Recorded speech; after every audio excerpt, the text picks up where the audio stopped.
Mall ರೈತನಿಗೆ ಅಪಮಾನ ಮಾಡಿದೆ ಎಂಬ ಪ್ರಕರಣ ಹಿನ್ನೆಲೆಯಲ್ಲಿ 1 ವಾರಗಳ ಕಾಲ ಬಂದ್ಗೆ ಸೂಚನೆಯನ್ನ ಕೊಡಲಾಗಿತ್ತು. ಆದರೆ ಈಗ 5 ದಿನಕ್ಕೇನೆ ಓಪನ್ ಮಾಡಿಬಿಟ್ಟಿದ್ದಾರೆ. ರೈತನಿಗೆ ಪ್ರವೇಶವನ್ನ ಮಾಲ್ನ ಸಿಬ್ಬಂದಿ ನಿರಾಕರಿಸಿದ್ರು. ಅದಾದ ನಂತರದಲ್ಲಿ ವ್ಯಾಪಕ ಆಕ್ರೋಶಕ್ಕೂ ಕೂಡ ಇದು ಗುರಿಯಾಗಿತ್ತು. ಪ್ರತಿಭಟನೆಯನ್ನು ಕೂಡ ನಡೆಸಲಾಗಿತ್ತು. ಸದನದಲ್ಲೂ ಕೂಡ ಚರ್ಚೆ ಆಯಿತು. ನಂತರ 1 ವಾರ ಬಂದ್ ಮಾಡಿಸ್ತೀವಿ ಅಂತ ಕೂಡ ಹೇಳಿದ್ರು. ಅದರಂತೆ ಬಂದ್ ಕೂಡ ಆಗಿತ್ತು. ಆದ್ರೆ ಈಗ 5 ದಿನಕ್ಕೆ ಓಪನ್ ಆಗಿದೆ. ಈಗ ಬಿಬಿಎಂಪಿ ಹೇಳ್ತಾ ಇದೆ ಅವರು ತೆರಿಗೆಯನ್ನ ಬಾಕಿ ಉಳಿಸ್ಕೊಂಡಿದ್ದನ್ನ ಪಾವತಿ ಮಾಡಿದ್ದಾರೆ ಅಂತ. ಬಾಕಿ ಉಳಿಸ್ಕೊಂಡಿದ್ದನ್ನ ಪಾವತಿ ಮಾಡಿದ್ದಾರೋ ಅಥವಾ ಬಾಕಿನೇ ಇಲ್ಲ ಅಂತ ಹೇಳ್ತಿದ್ದಾರಾ? ಅದು ಈಗ ಪ್ರಶ್ನೆ. ಯಾವ ಕಾರಣಕ್ಕೆ ಕ್ಲೋಸ್ ಮಾಡಿಸಿದ್ದು? ತೆರಿಗೆಯನ್ನು ಅವರು ಬಾಕಿ ಉಳಿಸ್ಕೊಂಡಿದ್ದಾರೆ, ಪಾವತಿ ಮಾಡಿಲ್ಲ ಅನ್ನೋ ಕಾರಣಕ್ಕೆ. ಈಗ ಬಾಕಿ ಪಾವತಿ ಆಗಿದೆ ಅಂತ ಹೇಳ್ತಿದ್ದಾರೆ. ಅಂದ್ರೆ ಈಗ ಪಾವತಿ ಆಗಿದೆಯಾ ಅಥವಾ ಹಳೆದನ್ನೇ ನಾವು ಬಾಕಿ ಉಳಿಸ್ಕೊಂಡಿಲ್ಲ ಅಂತ ಹೇಳೋ ಮೂಲಕವಾಗಿ ಅವ್ರಿಗೆ ಕ್ಲೀನ್ ಚೀಟ್ ಕೊಡ್ತಾ ಇದ್ದೀರಾ, ಓಪನ್ ಮಾಡ್ಕೊಳ್ಳಿಕ್ಕೆ ಅವಕಾಶ ಮಾಡ್ಕೊಡ್ತಾ ಇದ್ದೀರಾ? ಇದು ಮುಖ್ಯ ಪ್ರಶ್ನೆ. ರೈತನಿಗೆ ಅಪಮಾನ ಮಾಡಿದ ನಂತರದಲ್ಲಿ ತೆರಿಗೆ ಪಾವತಿ ಆಗಿಲ್ಲ ಅನ್ನೋದು ಇವರ ಬೆಳಕಿಗೆ ಬಂತು. ಇದೇ ರೀತಿಯಾಗಿ ಎಷ್ಟು ಕಡೆಗಳಲ್ಲಿ ಹಾಗಾದ್ರೆ ತೆರಿಗೆ ಪಾವತಿ ಆಗದೆ ನೀವು ಎಷ್ಟು ಆಕ್ಷನ್ ತೆಗೆದುಕೊಂಡಿದ್ದೀರಿ ಅನ್ನೋ ಪ್ರಶ್ನೆಗಳು ಕೂಡ ಮೂಡಿತ್ತು. ಅದಕ್ಕೆ ಈಗ ಉತ್ತರ.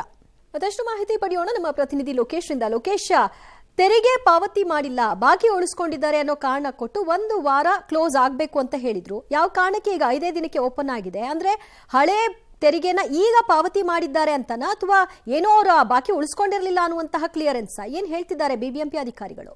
ಈಗ ಬಿಬಿಎಂಪಿ ಅಧಿಕಾರಿಗಳು ಅದಕ್ಕೆ ಸೀಸ್ ಮಾಡಿದ್ದು ತೆರಿಗೆ ಬಾಕಿ ಉಳಿಸ್ಕೊಂಡಿದ್ದಾರೆ, ಕಟ್ಟಬೇಕು ಅಂತೇಳಿ. ಜೊತೆಗೆ ಸದನದಲ್ಲೂ ಕೂಡ ಚರ್ಚೆ ಆಗಿ ಮಾಲ್ ಮುಚ್ಚಿಸ್ಬೇಕು ಅಂತೇಳಿ ಬಿಬಿಎಂಪಿಗೆ ಸೂಚನೆ ಕೊಟ್ಟಿದ್ರು. 7 ದಿನಗಳ ಕಾಲ ಮಾಲ್ ಮುಚ್ಚಿಸ್ಬೇಕು ಅಂತ ಸೂಚನೆ ಕೊಟ್ಟು ಆ ತೆರಿಗೆ ಪಾವತಿ ಮಾಡಿದ್ರು ಅಂತೇಳಿ 5 ದಿನಕ್ಕೆ ಈಗ ಮಾಲ್ ಓಪನ್ ಮಾಡಿದ್ದಾರೆ.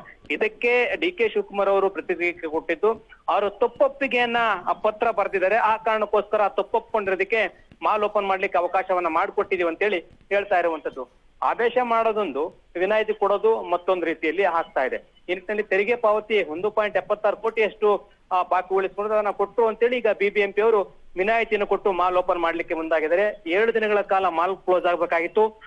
ಕ್ಲೋಸ್ ಆದ 5 ದಿನಕ್ಕೆ ಈಗ ಮಾಲ್ ಓಪನ್ ಮಾಡಿರುವಂತದ್ದು. ದಿವ್ಯಾ, ಥ್ಯಾಂಕ್ ಯು ಲೋಕೇಶ್ ನಿಮ್ಮೆಲ್ಲ ಮಾಹಿತಿಗೆ. ಬಹಿರಂಗವಾಗಿ ಅವ್ರು ಕ್ಷಮೆ ಯಾಚಿಸಿದ್ರು, ಅದಕ್ಕಿಂತ ದೊಡ್ಡದ ಪತ್ರ ಬರ್ದಿರೋದು ಅಲ್ಲ. ಮೇನ್ಲಿ ಈ ಮಾಲ್ ಕಡೆಯಿಂದ ಒತ್ತಡಗಳು. ಈಗ ಮಂತ್ರಿ ಸ್ಕ್ವೇರ್ ಎಷ್ಟು ಸರ್ತಿ ಕ್ಲೋಸ್ ಮಾಡಿದ್ರು, ಈ ತರ ಟ್ಯಾಕ್ಸ್ ಕಟ್ಟಿಲ್ಲ ವಾಪಸ್ ಬರ್ತಾರೆ, ಹೀಗೆ ಆಗ್ತಾ ಇದೆ. ಬಟ್ ಏನೋ ರೈತನಿಗೆ ಅಪಮಾನ ಮಾಡಿದಕ್ಕೆ ಅಟ್ಲೀಸ್ಟ್ 5 ದಿನ ಆದ್ರೂ ಕ್ಲೋಸ್ ಆಗಿತ್ತಲ್ಲ, ಇಟ್ಸ್ ಓಕೆ. ಯಾಕಂದ್ರೆ ಸದನದಲ್ಲಿ ಕೂಡ ಚರ್ಚೆ ಆಗಿತ್ತು.